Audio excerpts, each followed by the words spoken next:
नमस्कार, मैं अनीता शर्मा ते खबर लैने अमृतसर तो। ਜਦੋਂ भी साल 1984 ਦੀ याद आती है तो दिल्ली ਦੀਆਂ सड़कों के विछੀਆਂ ਉਹ ਲਾਸ਼ਾਂ ਤੇ ਉਹਨਾਂ ਲਾਸ਼ਾਂ ਵਿੱਚ ਛੋਟੇ-ਛੋਟੇ ਬੱਚੇ ਨਜ਼ਰ ਆਉਣ ਲੱਗ ਪੈਂਦੇ ਨੇ। ਜਿਨ੍ਹਾਂ ਲੋਕਾਂ ਨੇ ਵੀ ਉਸ ਮੰਜ਼ਰ ਨੂੰ ਦੇਖਿਆ, ਉਹਨਾਂ ਦੀ ਅੱਖਾਂ ਵਿੱਚੋਂ ਰੋ-ਰੋ ਕੇ ਅਥਰੂ ਵੀ ਸੁੱਕ ਚੁੱਕੇ ਨੇ। ਇਸ ਸੰਬੰਧੀ ਦਲ ਖਾਲਸਾ ਵੱਲੋਂ 6 ਜੂਨ ਨੂੰ ਅੰਮ੍ਰਿਤਸਰ ਬੰਦ ਦਾ ਸੱਦਾ ਦਿੱਤਾ ਗਿਆ, जिस दौरान ऑपरेशन ब्लू स्टार के शहीदों को श्रद्धांजलि दी जाएगी। ते इस संबंधी दल खालसा के बुलारे कंवरपाल सिंह बिट्टू ने की जानकारी दी है, आओ सुनते हैं। सारिਆਂ ਨੂੰ सत श्री अकाल जी आयां ਨੂੰ। कल 1 जून तो घल्लूघारा हफ्ता आरंभ हो रहा है। 37 साल पहला जून महीने दे विच भारती फौज वालों भारत की सरकार के हुक्मां अनुसार दरबार साहब ते चढ़ाई की गई। 37 गुरुद्वारियां दे नाल रेड किया गया। अकाल तख्त साहब ढाया गया, गुरुद्वारियां की बेहुरमती की गई। सैकड़े निहत्थे यात्रियों की हत्या की गई। सैकड़े मरजीवड़े सिख जुझारू जूझते हुए शहीद होए और पिछले 37 वरियां तो जिहड़ी सिख रैफरेंस लाइब्रेरी की बेशकीमती वडमुला इतिहास चोरी किया गया, उसनूं मंगदियां हो गए हैं, पर सरकार वालों अजे तक लाइब्रेरी का बेशकीमती समान वापस नहीं किया गया। कोई इंटरनेशनल प्रोब नहीं की गई।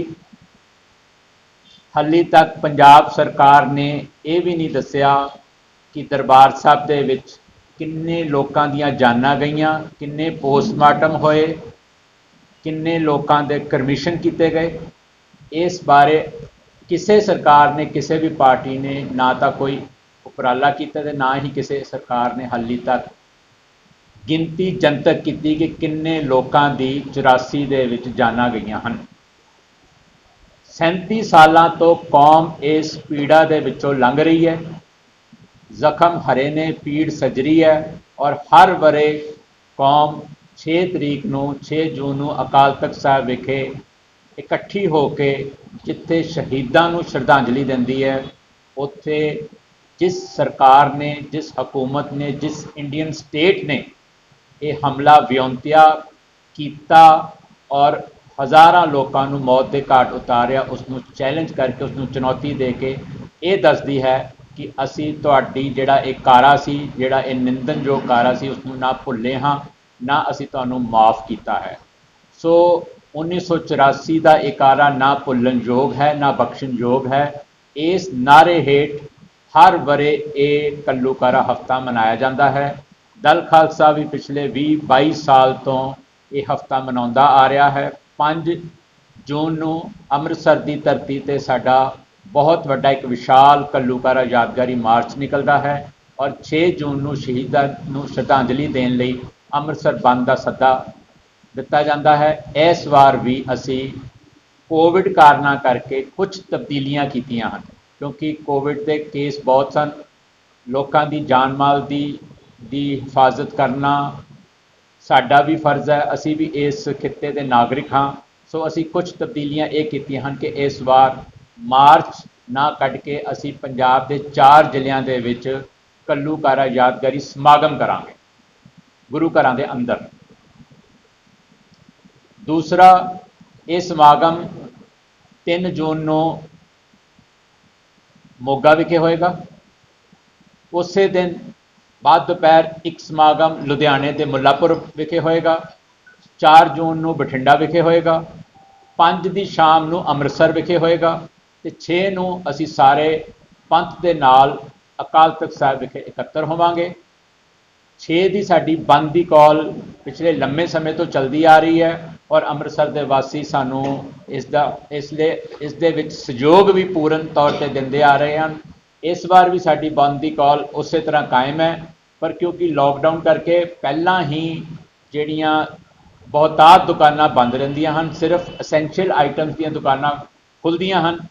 ਸਾਡੀ ਉਹਨਾਂ ਨੂੰ ਵੀ ਅਪੀਲ ਹੈ ਕਿ ਤੁਸੀਂ ਉਸ ਦਿਨ ਇੱਕ ਦਿਨ ਸ਼ਹੀਦਾਂ ਨੂੰ ਸ਼ਰਧਾਂਜਲੀ ਦੇਣ ਲਈ, ਉਹਨਾਂ ਨਿਹੱਥੇ ਲੋਕ ਜਿਹੜੇ ਮਾਰੇ ਗਏ ਨੇ ਉਹਨਾਂ ਦੀ ਯਾਦ ਦੇ ਵਿੱਚ ਤੁਸੀਂ ਉਸ ਦਿਨ ਇੱਕ ਦਿਨ ਆਪਣੇ ਕਾਰੋਬਾਰ ਬੰਦ ਰੱਖੋ। ਸੋ ਮੁਕੰਮਲ ਬੰਦ ਰਹੇਗਾ 6 ਨੂੰ, 5 ਨੂੰ ਸਮਾਗਮ ਹੋਣਗੇ, 4 ਨੂੰ ਸਮਾਗਮ ਹੋਣਗੇ, 3 ਨੂੰ ਸਮਾਗਮ ਹੋਣਗੇ। ਸੋ ਇਸ ਵਾਰ ਅਸੀਂ ਕੋਵਿਡ ਕਾਰਨਾਂ ਕਰਕੇ ਮਾਰਚ ਨਾ ਕੱਢ ਕੇ ਸਮਾਗਮ ਕਰ ਰਹੇ ਹਾਂ। ਜੋ ਹਾਲਾਤ ਅੱਜ ਇੱਥੇ ਬਣੇ ਹੋਏ ਨੇ, ਕੱਲ੍ਹ 1 ਜੂਨ ਹੈ, ਬਰਗਾੜੀ ਦੇ ਵਿੱਚ ਜੋ ਗੁਰੂ ਮਹਾਰਾਜ ਦੀ ਬੇਹੁਰਮਤੀ ਹੋਈ ਸੀ, ਗੁਰੂ ਸਾਹਿਬ ਦਾ ਜਿਹੜਾ ਸਰੂਪ ਚੋਰੀ ਕੀਤਾ ਗਿਆ ਸੀ, ਉਸ ਨੂੰ ਵੀ 6 ਸਾਲ ਹੋ ਜਾਣਗੇ। ਸੋ 1984 ਤੋਂ ਲੈ ਕੇ ਤੇ 1 ਜੂਨ ਬਰਗਾੜੀ 2015 ਤੱਕ ਜਿਹੜਾ ਬਿਰਤਾਂਤ ਹੈ ਉਹ ਸੇਮ ਉਸੇ ਤਰ੍ਹਾਂ ਚੱਲਦਾ ਆ ਰਿਹਾ।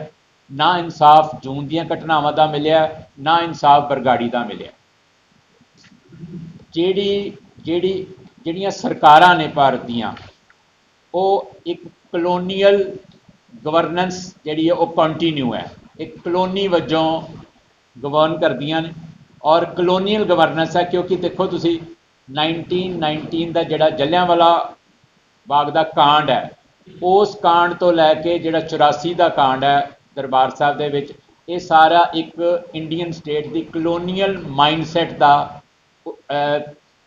ਦੀ ਜਿਹੜੀ ਕੰਟੀਨਿਊਟੀ ਉਹ ਤੁਹਾਨੂੰ ਦੱਸਦਾ ਕਿ ਜਿਵੇਂ ਬ੍ਰਿਟਿਸ਼ ਨੇ ਆਪਣੇ ਡਾਇਸੈਂਟ ਨੂੰ, ਆਪਣੇ ਮੁਖਾਲਫਾਂ ਨੂੰ, ਆਪਣੇ ਰੈਬਲਸ ਨੂੰ ਜਿਸ ਤਰੀਕੇ ਦੇ ਨਾਲ ਗੋਲੀਆਂ ਨਾਲ ਭੁੰਨਿਆ, ਉਸੇ ਤਰ੍ਹਾਂ ਇੰਡੀਅਨ ਸਟੇਟ ਦੇ ਜਿਹੜੇ ਸੰਚਾਲਕ ਨੇ, ਜਿਹੜੇ ਇੰਡੀਅਨ ਲੀਡਰਸ ਨੇ, ਉਹਨਾਂ ਨੇ ਵੀ ਬ੍ਰਿਟਿਸ਼ ਤੋਂ ਉਹੀ ਮਾਨਸਿਕਤਾ ਲੈ ਕੇ ਆਪਣੇ ਲੋਕਾਂ ਦੇ ਨਾਲ ਵੀ ਉਸੇ ਤਰ੍ਹਾਂ ਵਿਹਾਰ ਕੀਤਾ ਜਿਵੇਂ ਬ੍ਰਿਟਿਸ਼ਰਸ ਨੇ ਇੰਡੀਅਨਸ ਦੇ ਨਾਲ 1919 ਦੇ ਵਿੱਚ ਕੀਤਾ ਸੀਗਾ।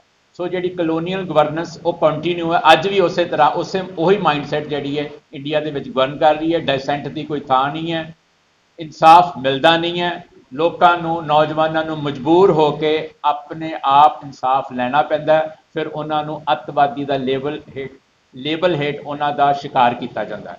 ਸੋ ਜਦੋਂ ਇਨਸਾਫ ਹੀ ਨਹੀਂ ਮਿਲੇਗਾ, ਜਦੋਂ ਲੋਕਾਂ ਦੇ ਹੱਕ ਹਕੂਕ ਹੀ ਨਹੀਂ ਮਿਲਣਗੇ, ਔਰ ਜਿਹੜੀਆਂ ਸਰਕਾਰਾਂ ਨੇ ਉਹ ਅਤਿਆਚਾਰੀ ਔਰ ਇੱਕ ਫਾਸੀਵਾਦੀ ਨੀਤੀ ਤਹਿਤ ਲੋਕਾਂ ਨੂੰ ਦਬਲਣਗੀਆਂ, ਕੁਚਲਣਗੀਆਂ, ਉਹਨਾਂ ਦੇ ਹੱਕ ਮਾਰਨਗੀਆਂ, ਤੇ ਇਹੋ ਜਿਹੇ ਹਾਲਾਤਾਂ ਦੇ ਵਿੱਚ ਫਿਰ ਜੂਨ 84 ਵਰਗੇ ਵਾਕਿਆਤ ਬਾਰ-ਬਾਰ ਹੋਣਗੇ। ਅੰਮ੍ਰਿਤਸਰ ਤੋਂ ਧਰਮਵੀਰ ਗਿੱਲ ਦੀ ਰਿਪੋਰਟ।